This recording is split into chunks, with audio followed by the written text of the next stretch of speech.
Estamos en nuestro segundo día en nuestro amado libro de Génesis. Vamos a revisar hoy los capítulos 3 y 4. Un poco extensa la meditación de hoy. Luego que hemos leído, es mucho lo que debemos comentar. ¿Ok? Comencemos con el capítulo 3 de Génesis. Primer punto, la verdad tergiversada. Realmente es muy importante para aprender las verdades que el Señor nos quiere enseñar y revelar. Es importante que nosotros tengamos la disposición de acercarnos con humildad de corazón y como niños comenzar de nuevo. Asimismo, para entender el Génesis, es necesario que nosotros clamemos al Señor porque sobre el Génesis se van a edificar verdades posteriores y son como unas bases que el Señor ha sentado en este libro para llevarnos al camino de la salvación. Consideremos en segundo lugar el verdadero Edén. Observemos que no existe sobre la tierra ningún lugar físico con semejantes características. En realidad, toda la descripción de lo que allí sucedía nos muestra un lugar con leyes inconmovibles, no terrenales. Vemos a un Dios que habla con el hombre libremente, vemos a un Adán hablando con los animales, vemos que el hombre tenía un trabajo, era labrar el Edén y guardarlo. Él tenía la responsabilidad de ponerle nombres a los animales. Es el mismo trabajo que tenemos hoy, guardarnos del mal y sembrar la palabra. Existe una prohibición de parte de Dios no comer del árbol de la ciencia del bien y del mal. Si entendemos esto, entenderemos el verdadero pecado. Importantísimo. No es bueno que el hombre esté solo, ni siquiera aún en el Edén. Necesitan una ayuda idónea. Por eso se instituye en el Edén el matrimonio perfecto. Este es un tema bellísimo que vamos a desarrollar posteriormente. El verdadero pecado. Consideremos ahora en qué consiste. Es transgredir, desobedecer la palabra de Dios. Es extraviarse de la sincera fidelidad a Cristo, como dice 2 Corintios 11:3 y 1 de Timoteo 2:11 al 15. Comer del árbol de la ciencia del bien y del mal significa determinar por ti mismo, fuera de la palabra de Dios, lo que es bueno y lo que es malo. Ese es el verdadero pecado. Dios es el que determina en su palabra lo bueno y lo malo. Nosotros necesitamos que sea Dios quien nos revele la verdad contenida en su palabra para entenderla, para obedecerla. ¿Cuáles son las consecuencias de la desobediencia? Lo que experimentamos todos al pecar, la muerte eterna.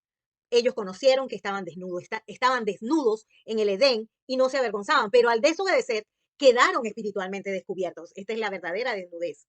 Apocalipsis 3, 17 al 18 dice, porque tú dices, yo soy rico y me he enriquecido y de ninguna cosa tengo necesidad y no sabes que tú eres un desventurado, miserable, pobre, ciego, desnudo. Por tanto, yo te aconsejo que de mí compres oro refinado en fuego, dice el Señor, para que seas rico y vestiduras blancas para vestirte y que no se descubra la vergüenza de tu desnudez. Y unge tus ojos con colirio para que veas.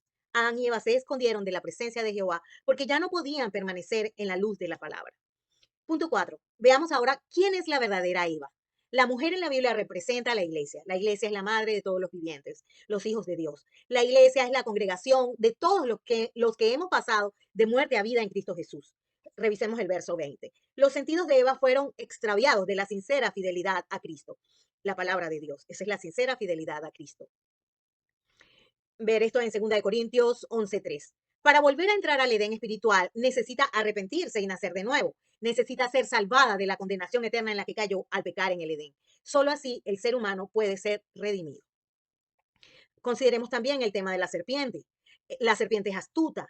Veamos el falso ofrecimiento de la serpiente. No moriréis, mas sabe Dios que el día que comieres de él, serán abiertos vuestros ojos y seréis como dioses sabiendo el bien y el mal.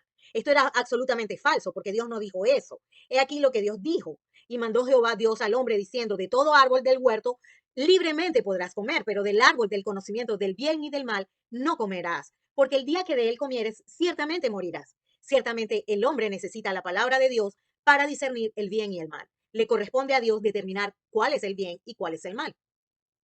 Cuando queremos determinar por nosotros mismos el bien y el mal, caemos en la tentación de la serpiente.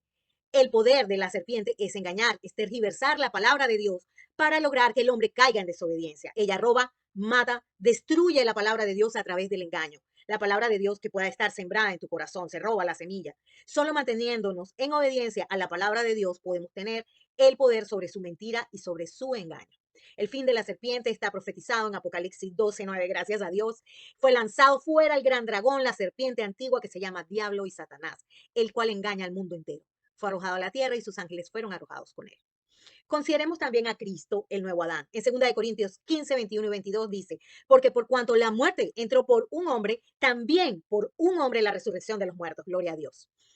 porque así como en Adán todos mueren, también en Cristo todos serán vivificados. Primera de Corintios 15:45 dice, así también está escrito, fue hecho el primer Adán, alma viviente, el postrer Adán, espíritu vivificante. Y Romanos 5:12 al 21 dice, por tanto, como el pecado entró en el mundo por un hombre y por el pecado la muerte, así la muerte pasó a todos los hombres por cuanto todos pecaron. No obstante, reinó la muerte desde Adán hasta Moisés, aún en los que no pecaron a la manera de la transgresión de Adán, el cual es figura del que había de venir. Pero el don no fue como la transgresión, porque si por la transgresión de aquel uno murieron los muchos, abundaron mucho más para los muchos la gracia y el don de Dios por la gracia de un hombre, Jesucristo. Y con el don no sucede como con el caso de aquel uno que pecó, porque ciertamente el juicio vino a causa de un solo pecado para condenación, pero el don vino a causa de muchas transgresiones para justificación. Pues si por la transgresión de uno solo reinó la muerte, mucho más reinarán en vida por uno solo, por Jesucristo, los que reciben la abundancia de la gracia y el don de la justicia. Así que, como por la transgresión de uno vino la condenación a todos los hombres, de la misma manera por la justicia de uno vino a todos los hombres la justificación de vida. Porque así como por la desobediencia de un hombre los muchos fueron constituidos pecadores, así también por la obediencia de uno los muchos serán constituidos justos. Pero la ley se introdujo para que el pecado abundase, más cuando el pecado abundó, sobreabundó la gracia, para que así como por el pecado, así como el pecado reinó para muerte, así también la gracia reine por la justicia para vida eterna mediante Jesucristo, Señor nuestro. Y hay que decir amén y aleluya y levantar la mano porque esto es demasiado bello.